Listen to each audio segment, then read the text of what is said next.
Part 3. My mother-in-law threw away my daughter's most prized possession that belonged to her late mother and called it trash, but when my husband found out what she did, he shocked everyone by going no contact and writing her out of his will, and now she's having a meltdown. Clara's face went from smug to shocked in an instant. Clara tried to defend herself, her voice taking on that sickly sweet tone she always used when playing the victim. I was only trying to help Emma move on. It's not healthy for a child to be so fixated on dead people's things. I did this out of love. I want her to accept me as her real grandmother, and she can't do that while she's clinging to these morbid reminders. The room went so quiet you could hear a pin drop. Emma had started crying again, silent tears streaming down her face. I wrapped my arms around her protectively, my own hands shaking with rage. But before I could say anything, James stepped between Clara and Emma, his voice low and dangerous. "Let me make sure I understand this correctly," he said, each word precise and cutting. "You deliberately destroyed a grieving child's most precious memory of her dead mother. Out of love? You threw away a family heirloom that wasn't yours. To help? You made my daughter cry and left her alone. Because you care?" He moved closer to Clara, who actually took a step back. What kind of monster does that to a child? What kind of grandmother deliberately causes this much pain? What kind of mother raises her son to marry someone, then tries to destroy his family? Clara's face went from defensive to panic as she realized this wasn't going to play out like her previous manipulations. "James, darling, you're overreacting." "I am overreacting?" James cut her off with a bitter laugh. "No, Mother. For the first time in my life, I'm finally reacting appropriately to your toxic behavior." He took a deep breath, and when he spoke again, his voice was eerily calm. "You are no longer welcome in our home or our lives. I'm removing you from my will completely. Every single penny will go to a children's grief counseling center in Sarah's name. I've watched you manipulate and hurt people my entire life, but this is the last time you'll ever hurt my family." The color drained from Clara's face so fast I thought she might faint.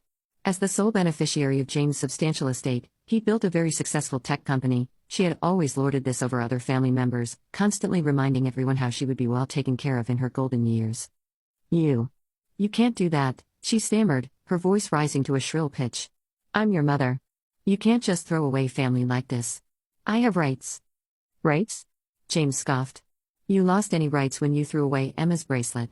You lost any claim to being family when you deliberately hurt my daughter. Get out of my house. Now. And if you ever come near Emma again, I'll make sure everyone knows exactly what kind of person you really are." Clara's facade finally cracked completely. She burst into tears, not quiet, dignified ones, but ugly, heaving sobs that seemed to come from a place of pure panic. She tried to approach James, arms outstretched, but he stepped back as if she was something contaminated. "Please, James, I'm sorry. I didn't think it would upset everyone this much. I can fix this. I'll buy her a new bracelet, a gold one. With diamonds. Please, you can't do this to me." The next few days were absolute chaos. Clara seemed to completely lose touch with reality. She began a relentless campaign to force her way back into our lives, calling nonstop from different numbers when we blocked her. She would leave hours-long voicemails, alternating between tearful apologies and vicious accusations. The text messages were even worse, ranging from "I'm your mother, you can't do this to me," to "you're all ungrateful brats who don't deserve my love."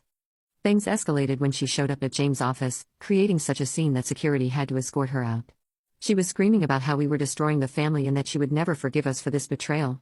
The incident was caught on security cameras, which would later prove very useful for our restraining order application.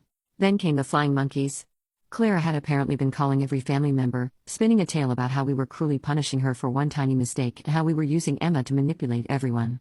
Some relatives, particularly the older generation who believed in respecting your elders no matter what, started pressuring us to forgive her. They would say things like she's still your mother and family should stick together and she's not getting any younger. What really infuriated me was how they minimized Emma's loss. "It was just a bracelet," they'd say, "or she can buy her a new one," completely missing the point that this was Emma's last physical connection to her mother. These were the same people who kept entire boxes of their own family heirlooms, yet they couldn't understand why a 12-year-old would be devastated about losing her mother's bracelet. Emma is still devastated about losing her last physical connection to her mother, and I feel horrible for leaving her with Clara. James is standing firm on his decision, but I can see the situation is taking a toll on him too. I support his choice, but I can't help wondering if there's a better way to handle this. Update 1. Thank you all for your overwhelming support and suggestions. A lot has happened since my last post, and I wanted to share some developments. When we finally got the bracelet back, it was an emotional moment none of us will ever forget.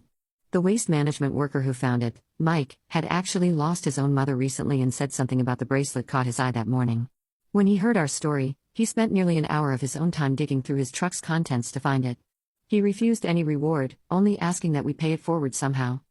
The moment Mike handed over the bracelet, carefully wrapped in a clean cloth, Emma burst into tears, but this time, they were tears of joy and relief. She hugged it to her chest, then threw her arms around James, sobbing "Thank you, Daddy" over and over. It was the first time she had ever called him that, and I saw tears in James' eyes as he held her. The bracelet needed professional cleaning, but was otherwise intact. While it was at the jeweler's, James took Emma to a locksmith and had a special box made with both a key lock and a combination lock. He told her, "No one will ever take this from you again, sweetheart. I promise." The jeweler also added a new charm to the bracelet, a small shield, which Emma says represents how James protects her. Clara's reaction to finding out we recovered the bracelet was telling. Instead of being happy for Emma, she became angry, saying we had undermined her authority and ruined her plans to help Emma move forward. This just confirmed for everyone that her actions were deliberate and malicious. James has officially started the process of changing his will. He's also spoken to a lawyer about getting a restraining order because Clara's behavior has become increasingly erratic.